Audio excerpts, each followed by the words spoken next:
Welcome to Man Does Tech, where I solve the problems you didn't even know you had. Sort all bricks by color and function before starting to avoid mistakes. Lay out clear bins for body panels, Technic beams, pins, axles, and small plates so you can grab parts quickly. Set aside a brick separator, 4L axles, and 2L pins for Technic subassemblies. These tools speed construction and prevent damage. Work on a clean, flat surface with a 16 by 24-inch mat for consistent alignment. Begin with inventory. Cross-check pieces against your instructions, and only proceed when every bag or packet is accounted for. Build the central chassis as a single rigid beam with 4 stud overlaps on each joint to distribute stress evenly.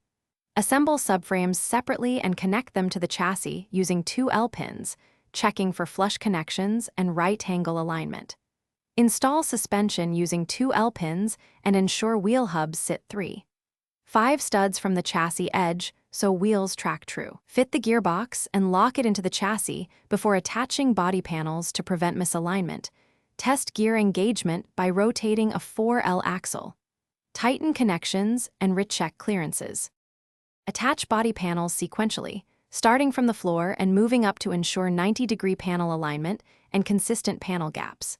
Secure doors, roof, and rear wing with the same pin pattern used on the chassis to maintain symmetry and reduce stress at joints. Apply decals and small parts after panels are secured to avoid scuffs and misplacement. Press decals flat and let them settle for 10 minutes. Perform a final systems check by rolling the model 10 feet to verify steering and drivetrain function. Then make minor shims if any rubbing occurs. Thanks for watching. If you found this helpful, don't forget to like and subscribe.